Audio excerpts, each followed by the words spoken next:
پیارے پیارے اسلام بھائیو، السلام علیکم۔ میں ہوں ریحان الف، چینل راہ مصطفیٰ میں آپ کا استقبال کرتے ہیں۔ بسم اللہ الرحمن الرحیم۔ محترم حاضرین، ناظرین و سامعین، السلام علیکم ورحمۃ اللہ تعالی وبرکاتہ۔ نحمدہ ونصلی ونسلم علی رسولہ الکریم، اما بعد، قال رسول اللہ صلی اللہ تعالی علیہ وسلم: ان اللہ لیجرب احدکم بالبلاء وهو اعلم به كما يجرب احدکم ذهبه بالنار فمنهم من يخرج كالذهب الابریز فذلك الذي نجاه الله تعالی من السیئات ومنهم من يخرج كالذهب دون ذلك فذلك الذي يشك بعد الشك ومنهم من يخرج كالذهب الأسود فذلك الذي قد افتتن۔ رواه المستدرک للحاکم۔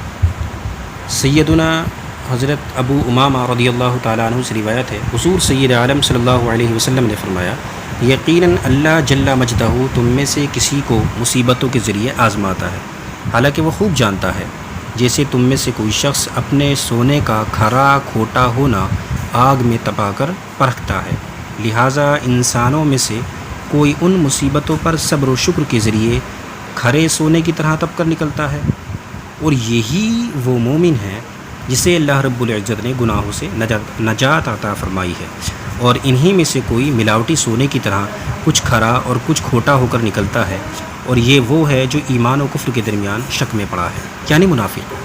انہی میں کوئی کھوٹے سونے کی طرح کالا ہو کر نکلتا ہے، یہ وہ شخص ہے جو فتنوں میں پڑ گیا۔ اسی عنوان سے متعلق یہ حدیث بھی سماعت فرما لیجیے۔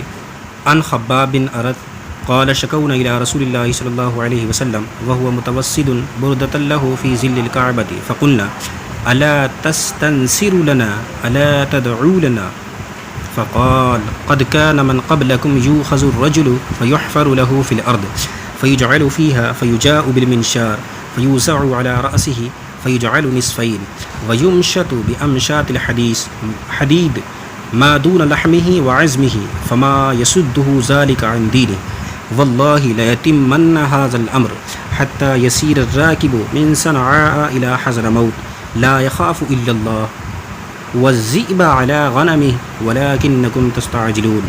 رواه البخاری۔ حضور سید عالم صلی اللہ علیہ وسلم کعبہ مقدسہ کے سائے میں اپنی چادر مبارک سے ٹیک لگائے تشریف فرما تھے۔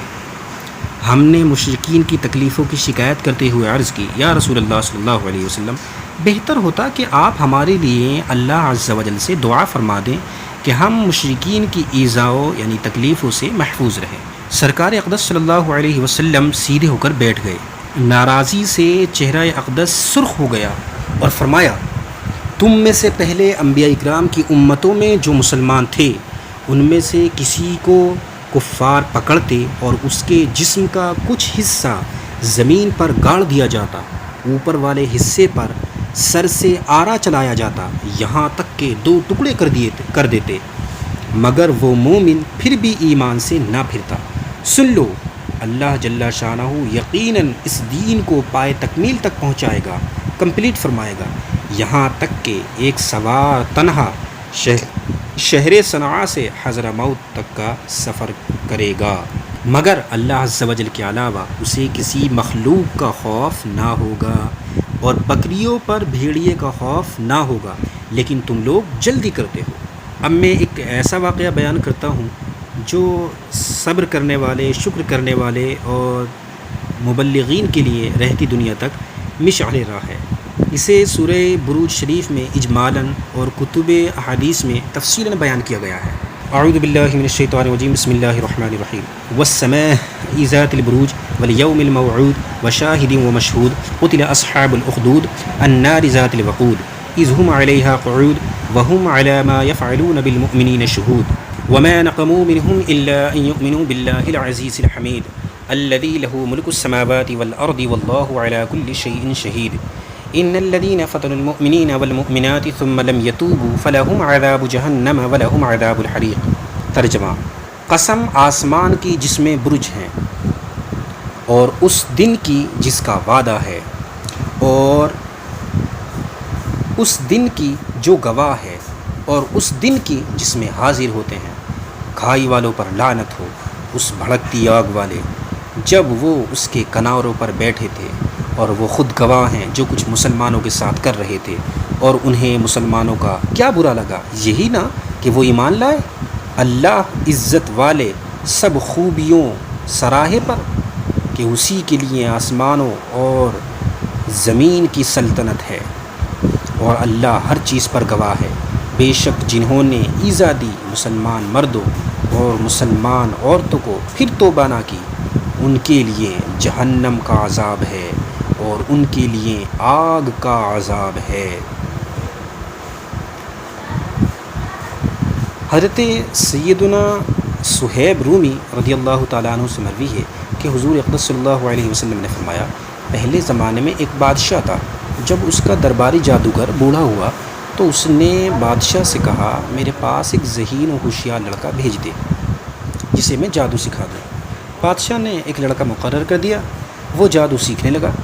جادوگر تک جانے والے راستے میں ایک راہب، یعنی اگلی امتوں میں دنیا سے الگ ہو کر عبادت گزار مومن کو راہب کہتے ہیں، تو ایک راہب رہتا تھا۔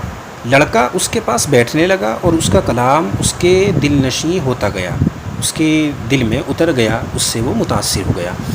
اب آتے جاتے اس نے راہب کی صحبت میں بیٹھنا مقرر کر لیا۔ ایک روز راستے میں ایک مہیب خوفناک جانور ملا، جس کے خوف سے لوگ اس راستے سے نہ گزرتے تھے۔ لڑکے نے ایک پتھر ہاتھ میں لے کر یہ دعا کی، یا رب، اگر راہب تجھے پیارا ہو تو اس پتھر سے اس جانور کو ہلاک کر دے۔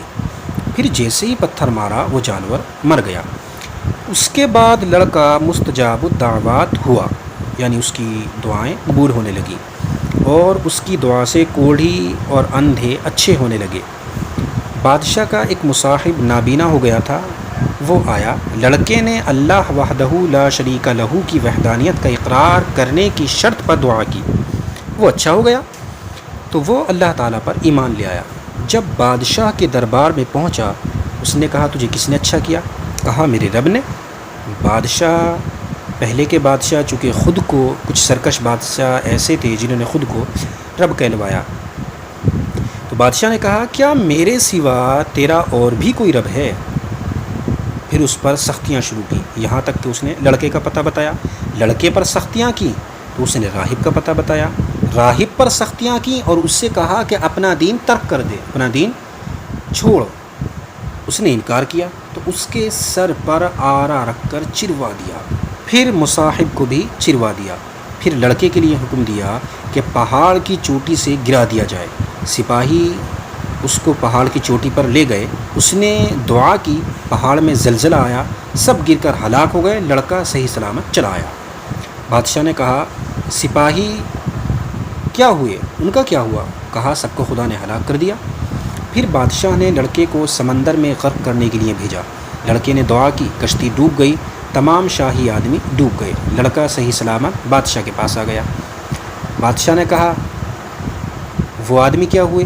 کہا، سب کو اللہ تعالیٰ نے ہلاک کر دیا، اور تو مجھے قتل کر ہی نہیں سکتا جب تک وہ کام نہ کر لے جو میں بتاؤں۔ کہا، وہ کیا؟ لڑکے نے کہا، ایک میدان میں سب لوگوں کو جمع کر اور مجھے کھجور کے تنے پر سولی دے، پھر میرے ترکش سے ایک تیر نکال کر بسم اللہ رب الغلام کہہ کر مار، اگر تو ایسا کرے گا تو مجھے قتل کر سکے گا۔ بادشاہ نے ایسا ہی کیا، تیر لڑکے کی کنپٹی پر لگا، اس نے اپنا ہاتھ اس پر رکھا اور شہید ہو گیا۔ یہ دیکھ کر سب لوگ ایمان لے آئے۔ اس سے بادشاہ کو اور زیادہ صدمہ ہوا۔ اس نے ایک خندق کھدوائی اور اس میں آگ جلوائی اور حکم دیا، جو دین اسلام سے نہ پھرے اسے اس آگ میں ڈال دو۔ لوگ ڈالے گئے، یہاں تک کہ ایک عورت آئی، اس کی گود میں بچہ تھا۔ عورت ذرا جھجکی، بچہ بول پڑا، اے میری ماں، صبر کر، جھجک نہ، تو سچے دین پر ہے۔ وہ بچہ اور ماں بھی ڈال دیے گئے۔ تو اور ترمذی شریف جو حدیث کی دوسری کتاب ہے، یہ مسلم شریف میں اس واقعے کو اس طرح بیان کیا گیا ہے، اور ترمذی شریف میں اتنا اور اضافہ ہے کہ قال فَأَمَّا الْغُلَامُ فَإِنَّهُ دُفِنَ قال فَيُذْكَرُ أَنَّهُ أُخْرِجَ فِي زَمَنِ عُمَرَ بْنِ الْخَطَّابِ وَإِصْبَعَهُ عَلَى صُدْعِهِ كَمَا وَضَعَهَا حِينَ قُتِلَ۔ راوی حدیث نے بیان کیا، وہ لڑکا دفن کیا گیا تھا سیدنا حضرت عمر رضی اللہ تعالیٰ عنہ کے دور خلافت میں، اس کی قبر ظاہر ہوئی تو لوگوں نے دیکھا کہ لڑکا اسی طرح تیر لگنے کی جگہ کنپٹی میں انگلی رکھے ہوئے ہے۔ دوسری روایت میں یہ بھی ہے کہ لوگ جب انگلی اس جگہ سے ہٹا دیتے تو خون جاری ہو جاتا، جب ہاتھ چھوڑ دیتے تو انگلی پھر اسی جگہ رکھ جاتی، انہیں پھر اسی قبر میں دفن کر دیا گیا۔ پیارے پیارے اسلامی بھائیوں، آج کی ویڈیو میں اتنا ہی۔ اگر آپ کو ہمارا ویڈیو پسند آیا ہو تو ویڈیو کو لائک کریں، اس سے ہماری حوصلہ افزائی ہوتی ہے، اور اپنے سبھی دوستوں کو اس ویڈیو کو شیئر کریں، اور چینل راہ مصطفیٰ کو اگر سبسکرائب نہیں کیا ہے تو پلیز اسے سبسکرائب کر لیں اور بیل آئیکن کو بھی ضرور دبا دیں، تاکہ ہماری آنے والی اسلامی ویڈیو آپ کو سب سے پہلے ملتی رہیں۔ تب تک کے لیے خدا حافظ۔